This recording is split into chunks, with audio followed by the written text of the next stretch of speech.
The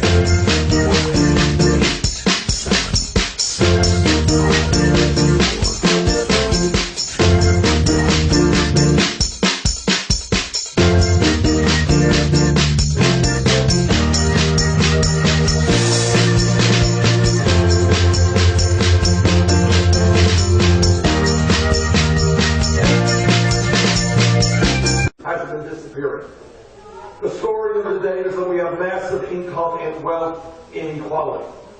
The story of the day is that we are turning our backs on the most vulnerable people in this country, that is our children and our seniors. All right? I have talked to too many seniors in Vermont, and I know it's true all over this country. Think about it. You're on Social Security, you get $12,000 a year. Anybody here think you can make it on Social Security for $12,000 a year? You can't. Right. All right, how do you buy the medicine you need? All right, how do you buy the food you need? All right, so what we understand in this room is we do not judge a nation based on the number of millionaires and billionaires we have. What morality is about, what faith is about, what religion is supposed to be about, is tending to those who are hurting the most, not turning our backs on the most vulnerable, the children, the elderly, the low-income worker.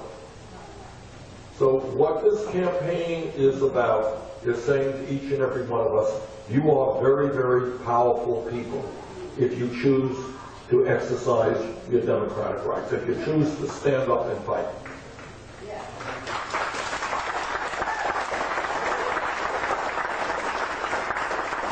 To rethink who we are as human beings. So here are some of the issues, and let me stop at that. Number one, we are going to take on and defeat a corrupt campaign finance system in which billionaires are buying elections.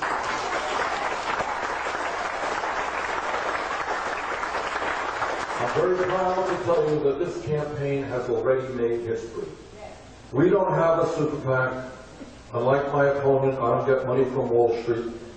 We get our campaign contributions from working class and middle class people, 4 million individual campaign contributions averaging $27 a piece. How's that?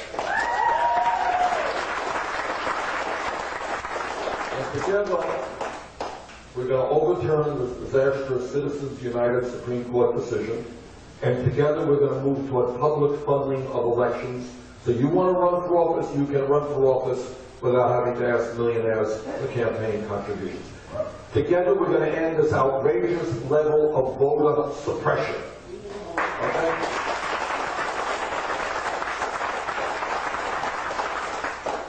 I have run for office in the state of Vermont many, many times.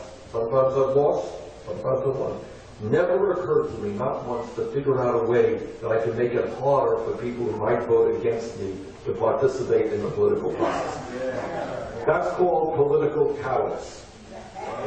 And these people, whether it's South Carolina or any other state in this country, are too afraid to participate in a free and fair election, they should get out of politics and get another job.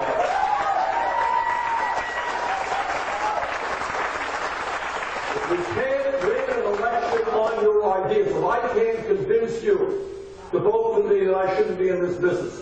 I'm not going to deny people the right to vote because you may not want to vote for me. That is ugly stuff. That is not what America is supposed to be about. And by the way, I don't have to explain to anybody in this room. This country has suffered too much, fought too much for voting rights to see today people undermine the Voting Rights Act and deny people the right to vote. All right, let me tell you, Mr. President, very simple. We're going to figure this one out, one way or the other. In America, you're 18 years of age, you're a citizen of this country, you are registered to vote, end of discussion.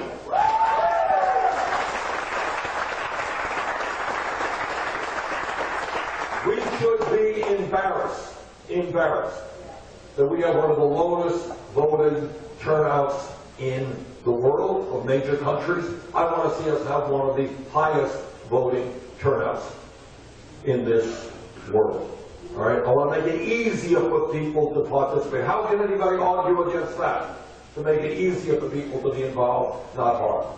All right, number two, we are going to create an economy that works for working people, not just the top 1%. What does that mean? It means raising the minimum wage to $15 an hour.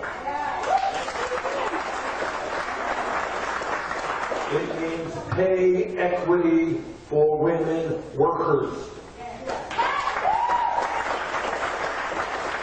It means a trade policy which tells corporate America they can't shut down in South Carolina or Vermont and move to China. It means they're going to have to start reinvesting in the United States of America.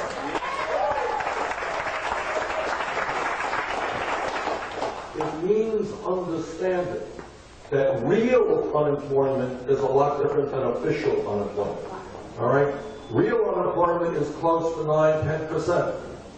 Youth unemployment is off the charts. Do you know what real African-American youth unemployment in this country for kids 17 to 20 is? 51%. Okay? And it's a national disgrace which we don't even talk about. And then we wonder why kids are ending up in jail. Well, maybe if they had some education and some jobs, they wouldn't be ending up in jail.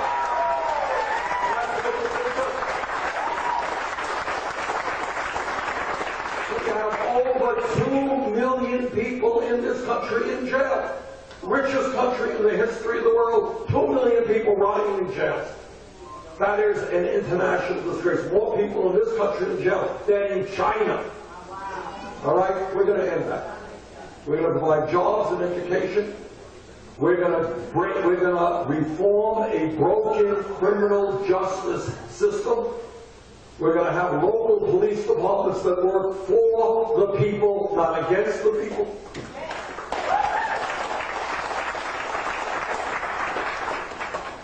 You know, I was a mayor, and I worked with police for 8 years. And most police officers try to do their job well under very difficult circumstances. But the word is going to get out. When a police officer breaks the law, that police officer is held accountable.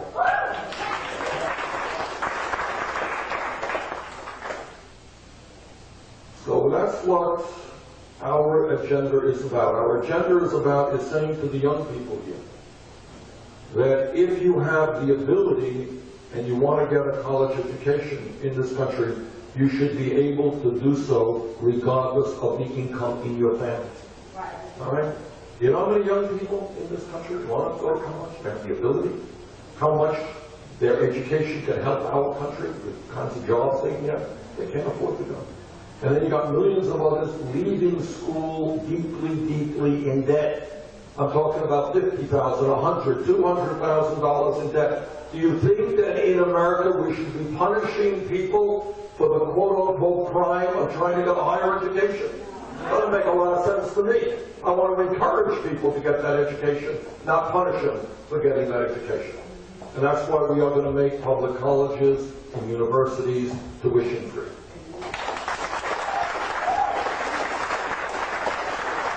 Oh, is this a terribly radical idea? Oh my goodness, what a radical idea it is. 50, 60 years ago, a high school degree, which most people didn't have, by the way, enabled you to get a pretty good job. Today, a college degree, to a large degree, is what a high school degree was 50, 60 years ago. Why is it a radical idea to say that public education today should not end at the 12th grade? Is that a radical idea? Ask the people in Germany, ask the people in Scandinavia, they invest in their kids. I was once at a meeting, and I said, well, in Scandinavia, Finland, Denmark, Norway, Sweden, they have free college education. Some guy jumped up and said, no, that's not right. I said, oh, really? That's what it was. He said, no, actually in Finland, I'm from Finland, they pay you to go to college. I was wrong. All right. Why is it such a radical idea to say that we want to tap the intellectual capabilities of all of our people? Is that a radical idea? Is that a silly idea? It's a sensible idea. It makes us a stronger country. So, we've got a lot of work in front of us. Do not allow people to say to you, think small.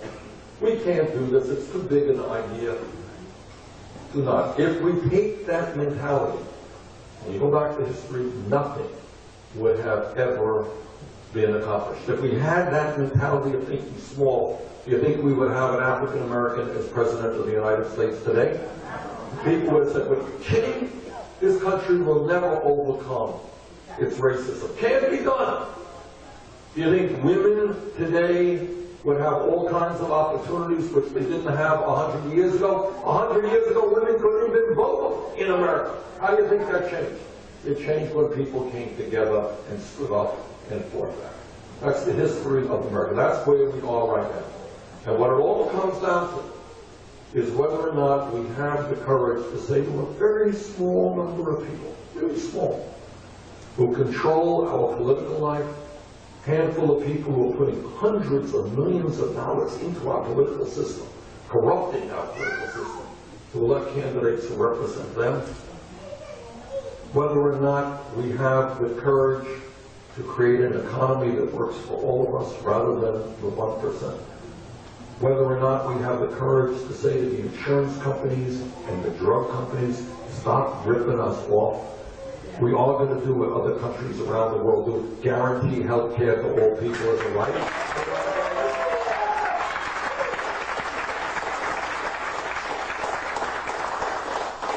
So getting back to Dave's initial point, we are the history makers.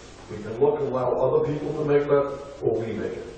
When we make it, we can create a nation and a government that works for all of us. That's why I'm running for president. That's why I'm asking for your support. Thank you all very much.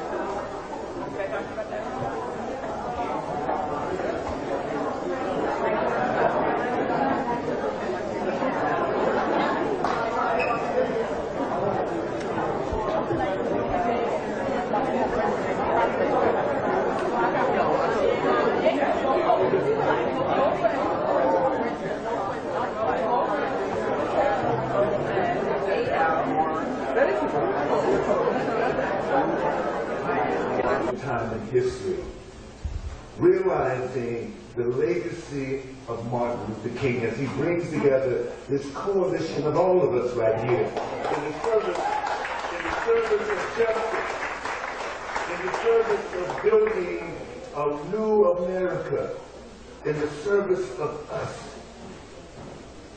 It's